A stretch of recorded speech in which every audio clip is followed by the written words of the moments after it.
আসসালামু আলাইকুম। আজকের ভিডিওতে প্রেপোজিশন শেখার সবচেয়ে সহজ পদ্ধতি নিয়ে আলোচনা করব। আমি আছি জিসান আপনাদের সাথে। চলুন ভিডিওটা শুরু করা যাক। The cat is on the table. বিড়ালটি টেবিলের উপরে। The cat is on the table. বিড়ালটি টেবিলের উপরে। The bird is in the cage. পাখিটি খাঁচার ভিতরে। The bird is in the cage. পাখিটি খাঁচার ভিতরে।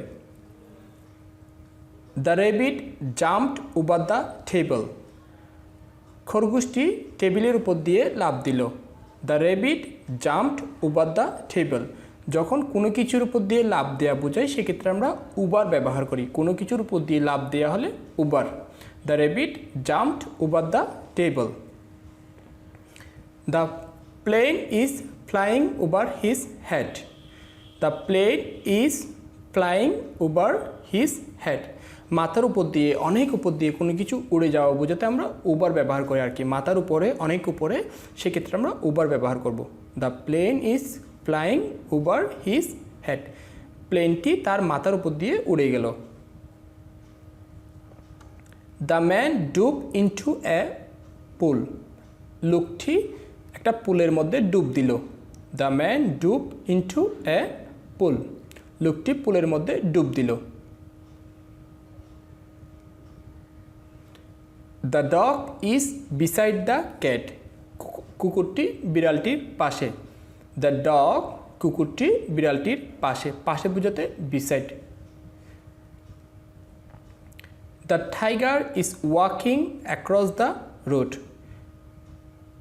বাঘটি রাস্তার এক পাশ থেকে অপর পাশে হেঁটে যাচ্ছে।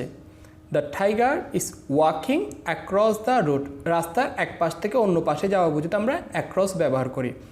The tiger is walking, the tiger is walking across the road. তার নামে আরেকটু করে দেখা এটা। The tiger is walking across the road. The man walked across the street. লোকটি রাস্তার এক পাশ থেকে অন্য পাশে হেঁটে গেল। The man walked across the street. He is driving a car along the road. সে একটি গাড়ি রাস্তা বরাবর সোজা চালাচ্ছে। সে রাস্তা বরাবর সোজা একটি গাড়ি চালাচ্ছে। হি is driving a car along the road. যখন রাস্তা বরাবর সোজা কোনো কিছু চলে সেক্ষেত্রে আমরা অ্যালং ব্যবহার করি আর কি। রাস্তা বরাবর সোজা, এই পাশ থেকে এই পাশ হলে অ্যাক্রস, এই পাশ থেকে এই পাশ হলে অ্যাক্রস হবে। যদি রাস্তা বরাবর সোজা আসে, এই রাস্তা বরাবর সোজা, সেক্ষেত্রে আমরা অ্যালং ব্যবহার করি। He is driving a car along the road. He is driving a car along the road.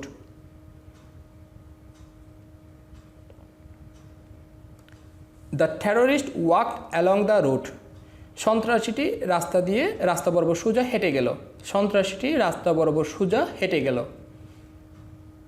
Here is a dog between two boys. দুটি ছেলের মাঝখানে একটি কুকুর। এখানে দুটি ছেলের মাঝখানে একটি কুকুর আছে। এখানে দুটি ছেলের মাঝখানে একটি কুকুর আছে। Here is a dog between two boys. Divide the footballs among the boys. এই ফুটবলগুলো এই ছেলেগুলোর মাঝে ভাগ করে দাও। এই ফুটবলগুলো আমি লেজার পয়েন্ট টার্ন করে দিই। আচ্ছা, একটু, হ্যাঁ, এই ফুটবলগুলো এই ছেলেগুলোর মাঝখানে ভাগ করে দাও। এই football, divide the footballs among the boys. এই ফুটবলগুলো এই ছেলেগুলোর মাঝখানে ভাগ করে দাও। Divide the footballs among the boys. এই divide the footballs among the boys. Karim is beating me with a stick. Karim আমাকে একটি লাঠি দিয়ে মারছে। Karim is beating me with a stick. Karim আমাকে লাঠি দ্বারা মারছে, সেক্ষেত্রে আমরা with. Karim is beating me with a stick. Karim sat by রহিম। করিম রহিমের পাশে বসেছিল। করিম স্যাট বাই রহিম। খুব কাছে বসাতে আমরা বাই বসাই আর কি। খুব পাশে কেউ যদি বসেছে সেটা বোঝানোর জন্য আমরা বাই বসাবো। Karim sat by Rahim. The girl is running after a dog. মেয়েটি একটি কুকুরের পেছনে ধাওয়া করছে। The girl is running after a dog. মেয়েটি একটি কুকুরের পেছনে ধাওয়া করছে। ভিডিওটি কন্টিনিউ করার আগে আপনার কাছে একটা অনুরোধ করব, যদি ভিডিওটা ভালো লাগে তাহলে অবশ্যই একটা লাইক দিবেন। আপনার একটা লাইক আমাকে অনেক অনুপ্রাণিত করে এই ধরনের ভিডিও বানানোর জন্য আর কি। The dog is under the table, কুকুরটি টেবিলের নিচে।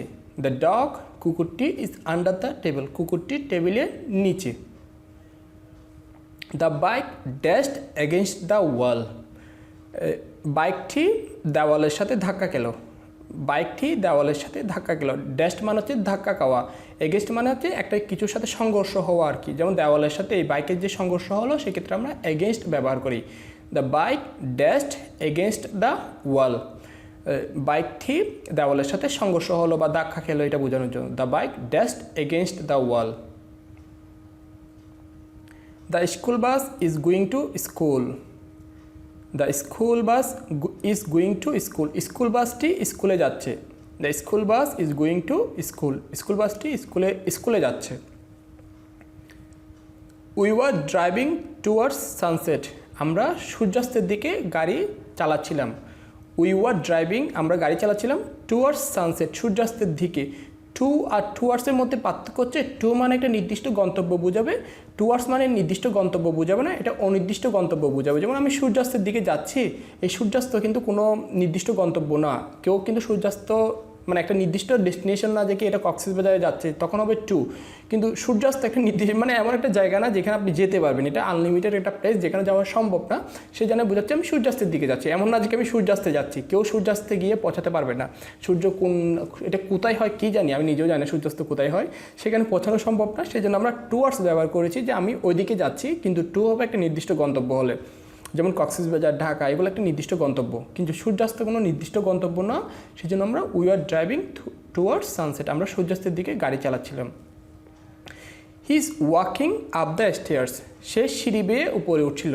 হি is walking up the stairs, এই সিঁড়ি বেয়ে উপরে ওঠা হতে up, he is walking up the stairs. The rock is rolling down the hill, পাথরটি পাহাড় থেকে গড়িয়ে গড়িয়ে নিচে পড়ছে। The rock is rolling down, rolling down হতে গড়িয়ে গড়িয়ে নিচে পড়া আর কি, rolling down. The rock is rolling down the hill, এই পাথরটি পাহাড় থেকে, দ্য হিল মানে পাহাড় থেকে গড়িয়ে গড়িয়ে নিচে পড়ছে, কোনো কিছু গড়িয়ে গড়িয়ে নিচে পড়া মানে down down. The rock is rolling down the hill. The man fell off a bicycle, মানুষটি লোকটি বাইসাইকেল থেকে পড়ে গেল, কোনো কিছু থেকে পড়ে যাওয়া মানে of. The man fell off a bicycle, এই যে সাইকেল থেকে পড়ে গেল, অথবা ব্রিজ থেকে পড়ে যাওয়া, অথবা বিমান থেকে পড়ে যাওয়া, এই ক্ষেত্রে আমরা অফ ব্যবহার করি। The man fell off a bicycle. There is a car in front of the house, এই বাসাটির সামনে একটা কার রয়েছে, এই বাসাটির সামনে একটা কার রয়েছে। There is a car in front of the house, বাসার সামনে একটা কার রয়েছে, এই বাসার সামনে একটা কার রয়েছে, কোনো কিছু সামনে মানে in front of. I hope ভিডিওটা আপনার অনেক ভালো লেগেছে এবং খুব সুন্দরভাবে আপনি প্রেপোজিশন শিখতে পেরেছেন। আজকের ভিডিওটা এতটুকুই থাক। যদি ভিডিও ভালো লাগে তাহলে অবশ্যই আমার চ্যানেলটা সাবস্ক্রাইব করবেন। কোন ধরনের কী ভিডিও পেতে চাচ্ছেন আপনি, কোন ধরনের ভিডিও আপনি পেতে চান সেটা কমেন্ট বক্সে জানাতে পারেন। পরবর্তী ভিডিও দেখার আমন্ত্রণ জানিয়ে আজকে এখানেই রাখছি। আসসালামু আলাইকুম।